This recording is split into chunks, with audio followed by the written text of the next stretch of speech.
What is up, guys? Welcome to the Tbjp educational series that is going to be specific to YouTube.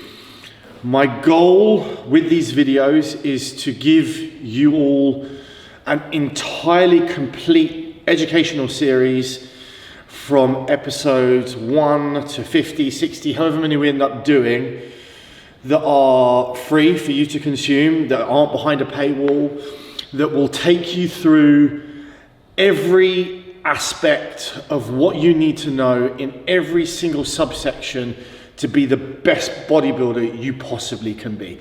So we're going to cover training, nutrition, the necessary supplementation use, the anabolic use, and then everything in between that we can possibly kind of get ourselves stuck into to make sure that you have all the information at your fingertips. And then obviously if you need any further help, you're about to get that from the Tbjp team as a whole. Now, I wanted this to go onto a YouTube channel because I felt like there wasn't anything out there at present that enabled everyone to get complete access without having to pay something. And we've had our content behind a paywall for a very long time, and there still will be some aspects that will be behind a paywall, but they will be much more specific to coaches. And although this content that I'm going to make sure that I deliver to you guys will be useful for coaches, I want to make sure that just your everyday gym user has a lot of information, and then your everyday competitor has a lot of information, and then your kind of like entry-level coaches have a lot of information. So that's my goal with this content I'm about to do for you. Episode 1, this is where we're going to start, and I'm going to start with training. And the reason being is that I believe training to be the be-all and end-all of bodybuilding. I mean, everyone's going to have a different opinion on that. And one of the biggest things I'm going to do with this educational series is consistently play devil's advocate with myself, because I've spent the last 15 years of my bodybuilding endeavors doing that. It will take me an incredibly long time to come to an opinion on things, because I will try to question my own thought process and critically appraise my own decision making until I settle on something that I believe to be optimal. And that's what I'm going to encourage you guys to do as well. So although I say training is, in my opinion, the most optimal thing, I want this content to be something that is entirely fluid, in the sense that there are no absolutes at any point, and I want you to be able to take certain things from these videos that you feel applicable to yourself, and then certain things that you don't necessarily agree with, because you've been able to think critically and decide, okay, actually I don't like the way that those things feel for me. You then disregard them. So then what we're going to encourage is that there is no right or wrong, and if anyone out there from the bodybuilding world is saying that this is the way that you must do things because this is the way that I do things, then I'm going to make you question that. But they might be right, but equally they may only be right for a small subsection, and this is where a lot of trainers are going wrong, because they're not considering the fluidity that can be applied to bodybuilding and specifically training. So the first video that we're doing here, I wanted to title, obviously despite an introduction, I wanted to title it The Fluidity to Training.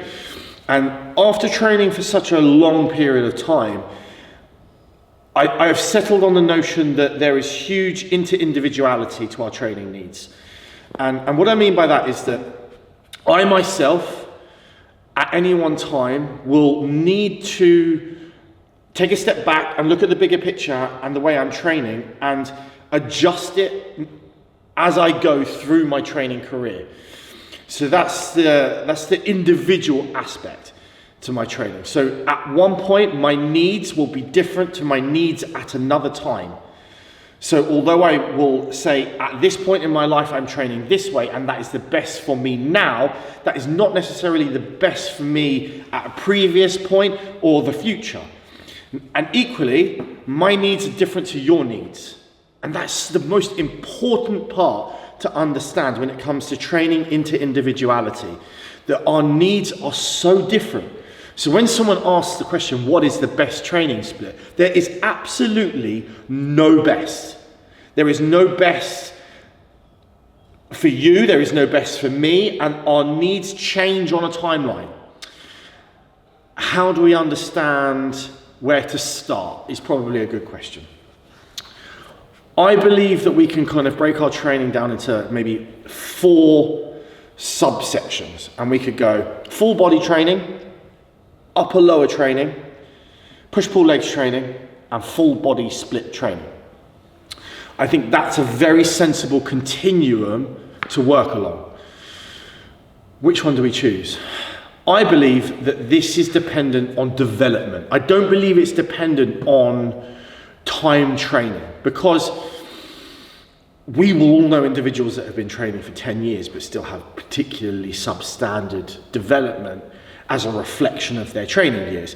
And then again, we know people that have been training for maybe only 2 years but have been astronomical in their development. So then their options that they will pick will be a reflection of their development. And then the way that they maneuver between those training sessions will be a reflection of their rate of development. So if we take an absolute beginner, we know from a physiology perspective that the amount of work that you need to do to create an adaptive response from a muscle is incredibly low. So for example, if I've never done an exercise before, all it will actually take me is 1 to 2 working sets for my body to go, okay, so you've done that stimulus, I need to create an equal opposite reaction to that to enable the body to be able to do that process again. That's the manner in which hypertrophy essentially occurs in its most basic level. So I do 2 sets of a bicep curl, my body goes, okay, I need to recover and repair because it potentially could make me do that again. So only 1 to 2 sets. At that low volume, what that opens up is extremely high frequency of training, which means you could expose yourself to that every other day. So then, to make the greatest amount of progress possible as a complete beginner, we could train the full body split every other day, just continually, and then take those days off as complete rest days. Very, very hard training as a beginner to go in and do a full body split. It's quite demanding, the sessions are quite demanding, and then that will see quite often a large number of people shy away from wanting to train in that manner, possibly because hard training isn't enjoyable for them. Equally, we'll see a lot of people want to move towards and gravitate towards that style of training because hard training is something that they really enjoy. So this begs the question, as just a kind of a slight segue, despite that training being the best for your development, if it's actually something that you don't enjoy, is it then the best?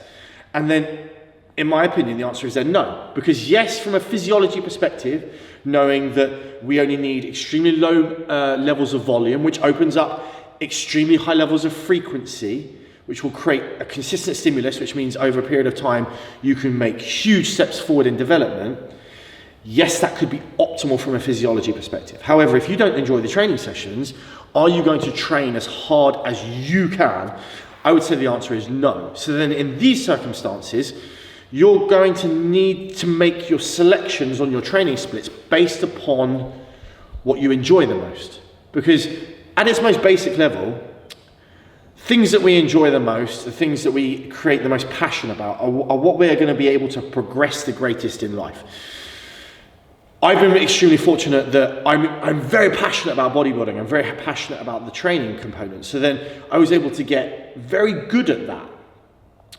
If I wasn't passionate about it, I wouldn't be able to. And we see this in every walk of life. People that are able to develop careers out of things that they're passionate about, they're going to excel.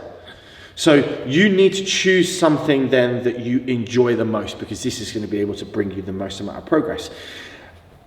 Again, you'll have a camp of people that enjoy hard training, and they enjoy they enjoy the knowledge that they are being optimal. And then you'll have another camp that just wants to have fun and feel good in the moment. Neither is right or wrong. This is very important to understand. I think a previous me would have probably shunned the group that just wants to do things for fun. Now, being a little bit older and maturer and having more years behind me and having kind of interacted with such a large array of people, I don't shun either, because it's just silly, because everyone has their own motivations to train.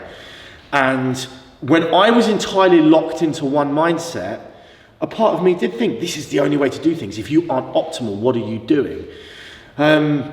Whereas now I look at things a little differently, and this is why I wanted to redo some of my educational stuff, because I have a broader perspective on things, and I think then that broader perspective allows people to benefit greater as a whole.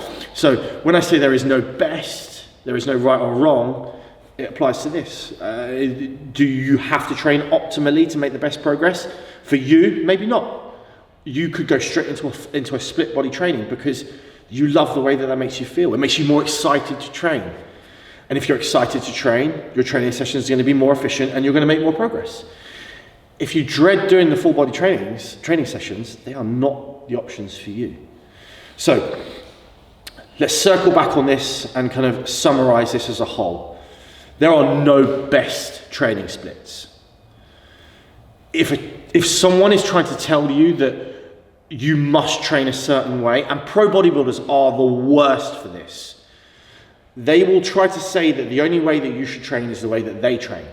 But they will kind of forget what they did as a beginner, and they will forget what got them to where they are now. Dorian is a rare example of that, because Dorian was so far ahead of his game, and he originally trained in a full body way, and then he moved to an upper lower split, and then he eventually settled on his 2 on 1 off kind of split body part regime that he did. A lot of bodybuilders went straight into split body parts because they then emulated other pro bodybuilders. And I remember maybe 15 years ago that the training magazines were the worst for this, because you would look up the training splits that pros trained, and then you would emulate because you wanted to look like the pro that you idolized the most. So you thought, okay, well, if I immediately start training like that, that's going to get me to where I want to be the quickest. And sadly, it doesn't work like that for a lot of individuals. It certainly didn't for me. And it certainly didn't for the vast number of people that I coached during the period where I was coaching as my main career. And that again made me question things in terms of what is best. So there is no best. Question trainers that say that you need to train in a very specific way. Understanding that there is a huge fluidity to your training, and that as you progress through your development, you then need to reflect and understand, how do I maneuver from each training split? The subsequent videos that I do are going to focus on each of those training splits. I'm going to break down exactly how to set them up, and I'm going to break down how to evaluate when you need to move between splits and how to auto-regulate your training volume between them, because each one is going to have slight kind of upper and lower shelves to the amount of work that you can do in them. And that's basically based on the frequency of training. But I'm not going to segue too much into that, because I want those to be more concise topics on their own, so then you can just focus on one video that will enable you to understand the balance between training volume, frequency, and intensity, because it's a very important topic to understand when you're selecting which training split you do. But this first video, an introduction to what we're doing here, and an introduction to the understanding that there is no best training. Absolutely not. So I hope this video has been helpful for you guys. Any questions, stick them in the comments section. I'll be in the comments section all the time, answering everything that you need. And then for more detailed feedback on things, head over to the Train by JP members site, where you can access the forum section, and then you can get feedback from all of our sponsored athletes. So you can get an array of feedback. So if you ask a question in the forum section, you're going to get 10 IFBB pros answer you, and you're going to have an abundance of information at your fingertips. So I look forward to this series with you guys, and I look forward to making sure that you get all the information that you need to make the best decisions possible. Cheers, guys.